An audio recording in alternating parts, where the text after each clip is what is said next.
Bab 3215. Hancur menjadi daging cincang. Sebelumnya Erikin mengeluarkan teknik-teknik yang ampuh untuk mengendalikan mereka bertiga. Hill dan Xie sama sekali tidak memikirkan masalah Reiki dalam tubuhnya. Atau bisa dikatakan, setelah ditahan oleh Erikin, dia sama sekali tidak berani menggunakan kerohanian untuk memeriksa diri Erikin. Tetapi kini setelah mendengar perkataan Fendi Su, dia mendadak sadar. Meski Erik memberikan sebuah kesan hebat dan sulit ditebak, namun sejak awal hingga akhir dia selalu merasa ada sesuatu yang tidak beres. Ternyata Reiki Kultivator. Saat bertarung dengan dirinya, Erikin memang mengeluarkan berbagai teknik, namun sejak awal tidak menggunakan sedikit pun Reiki. Sekalipun berhasil menang, yang dia gunakan bukanlah cara yang nyata, melainkan mengandalkan ulat-ulat beracun itu. Alasan dia percaya Erikin adalah seorang petarung hebat, karena Erik mengeluarkan teknik-teknik yang kuat dan gesit, membuatnya otomatis berpikir Erikin adalah seorang kultivator. Kini kelihatannya, sama sekali tidak seperti yang dia duga. Cepat pergi, teman seiman, cepat pergi, cucuku. Setelah memahami keadaan yang sedang terjadi, jantung Hill dan Xie semakin berdebar, seketika berteriak keras. Kakek ketiga, apa yang kakek katakan?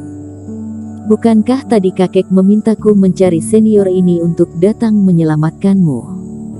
Dan yang membuat Tian Li tercengang adalah, kenapa Hill dan Xie mendadak berubah pikiran?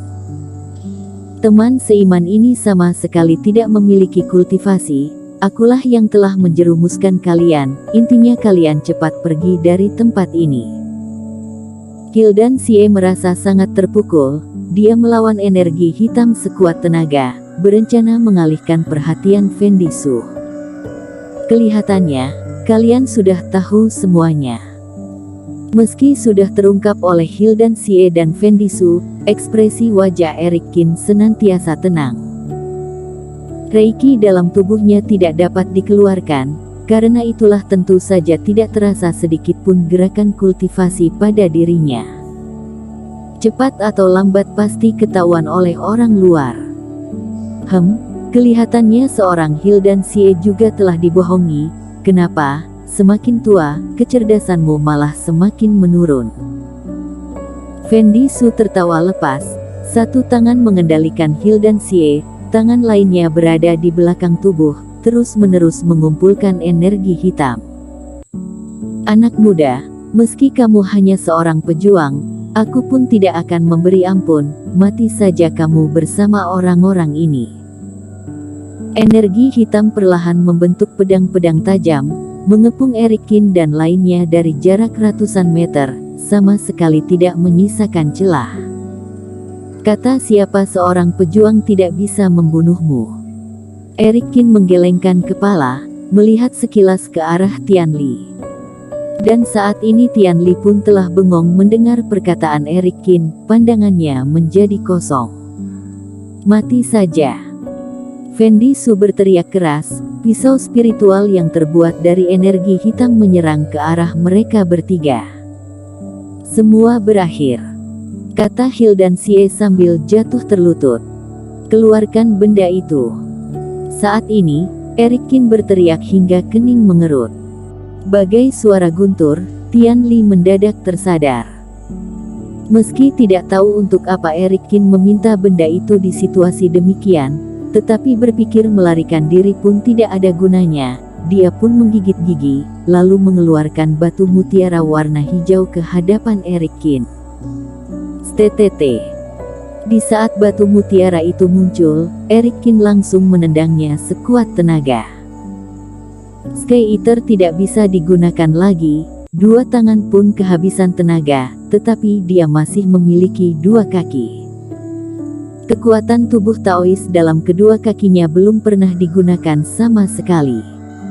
Tendangan itu tepat mengenai batu mutiara berukuran besar di depan.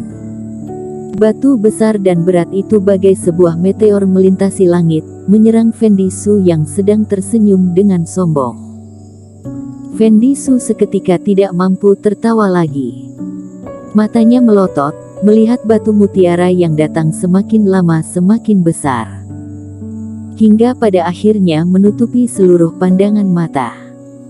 Dengan kecepatan setinggi itu, dia sama sekali tidak mampu menghindar. Sebuah tendangan kultivator fase penilaian, meski hanya mengandalkan reiki sisa dalam tubuh, tetap saja bukan tandingan bagi seorang kultivator alam pemadatan. Batu mutiara itu membawa kekuatan penuh, seketika menghancurkan semua serangan yang datang, pada akhirnya menghantam tubuh Fendi Su. Fendi Su bahkan tidak mampu mengucapkan kata apapun, langsung terlempar jauh bersama batu mutiara itu, pada akhirnya mendarat di sebuah tebing kejauhan, darah mengalir dari celah-celah batu mutiara itu. Mengiringi kematian Fendi Su, pisau spiritual yang dia keluarkan, serta energi hitam yang mengurung Hildan Xie hilang bersamaan. Aura roh jahat seluas beberapa kilometer itu pun perlahan menghilang. Saat ini Hildan Xie dan Tian Li terdiam kaku seperti batu, dalam hati merasa sangat tidak percaya. Terutama Hildan Xie, jari tangannya bergetar hebat. Setelah menyadari Eric Qin bukan kultivator, melainkan hanya seorang pejuang yang memiliki teknik-teknik kuat, dia mulai merasa tidak ada harapan lagi bagi mereka. Namun kenyataannya, sejak awal hingga akhir dia tidak melihat Eric Qin mengeluarkan teknik apapun, namun hanya dengan menendang batu mutiara itu, Fendi Su yang begitu hebat hancur menjadi daging cincang begitu saja. Tendangan seorang pejuang, membuat seorang kultivator alam pemadatan mati. Mana ada pejuang seperti itu? Dan melihat situasi penuh darah di depan mata, wajah wanita itu seketika memucat, hampir muntah dibuatnya. Terima kasih banyak, teman seiman. Terima kasih, senior. Sebaliknya, mereka berdua terus-menerus berterima kasih pada Eric Qin. Bagaimanapun juga, kenyataan yang terjadi adalah, Eric Qin telah menyelamatkan nyawa mereka. Tidak peduli seorang pejuang ataupun kultivator, Eric Qin adalah orang yang telah menyelamatkan mereka. Setelah teknik sihir hilang, angin bertiup, para pengawal yang pingsan di tanah pun perlahan sadarkan diri. Fendi Su tidak sudi menggunakan kekuatan sebenarnya pada pengawal-pengawal itu, oleh karena itu sejak awal hanya membuat mereka pingsan, sebab pusat perhatiannya adalah Hildan Xie dan lainnya. Hal ini pun membuat para pejuang berhasil melewati masa-masa berbahaya. Dan setelah tahu diselamatkan oleh Eric Qin, para pejuang itu juga merasa sangat berterima kasih. Kepala yang masih terasa pusing itu terus-menerus mengangguk menunjukkan rasa terima kasih. Senior, lagi-lagi kamu menyelamatkan kami, sungguh tidak tahu bagaimana cara berterima kasih padamu, kata Hildan Xie sambil berjalan ke hadapan Eric Qin. Jangan pedulikan aku dulu. Aku lihat banyak kuda kalian pergi karena panik. Ada kuda-kuda di jarak beberapa kilometer dari sini, kuda milik keluarga Su, seharusnya sampai sekarang masih di sana, utus orang untuk mengambilnya saja. Eric Qin melambaikan tangan, lalu duduk di atas sebuah blue stone, berkata perlahan. Bukan karena ingin berpose di depan orang-orang, melainkan karena kakinya terasa sakit. Kini belum setengah hari tiba di dunia kecil itu, Sky Eater-nya tidak bisa digunakan untuk sementara, kedua tangan dan kaki kanannya pun sudah kehabisan tenaga. Jika terjadi masalah lagi, yang tersisa hanyalah kaki kiri, atau mungkin bisa menabrak menggunakan kepala. Semua orang itu juga telah senior bunuh. Aku mengerti, Tian Li, bawa anak buahmu ambil kuda-kuda itu kemari. Hildan Xie terlihat heboh, segera mengutus Tian Li membantu. Dan orang-orang yang tersisa di sana pun bertugas menenangkan kuda yang tidak jadi melarikan diri, memungut pedang yang terjatuh di tanah, serta memperbaiki kereta kuda. Tidak lama kemudian, Tian Li kembali bersama pasukannya, membawa kuda dengan jumlah cukup banyak. Teman seiman, kemanakah kamu ingin pergi? Melihat semua sudah siap, mata Hildan-sie berputar, lalu melihat ke arah Erikin. Di mana kota yang berjarak paling dekat dari tempat ini?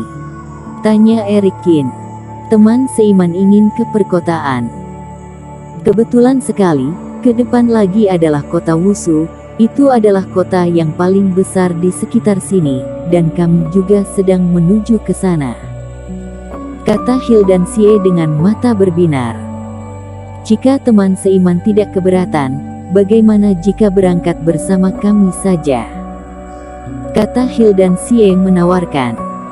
Tianli dan wanita itu juga melihat Erikin dengan ekspresi penuh berharap.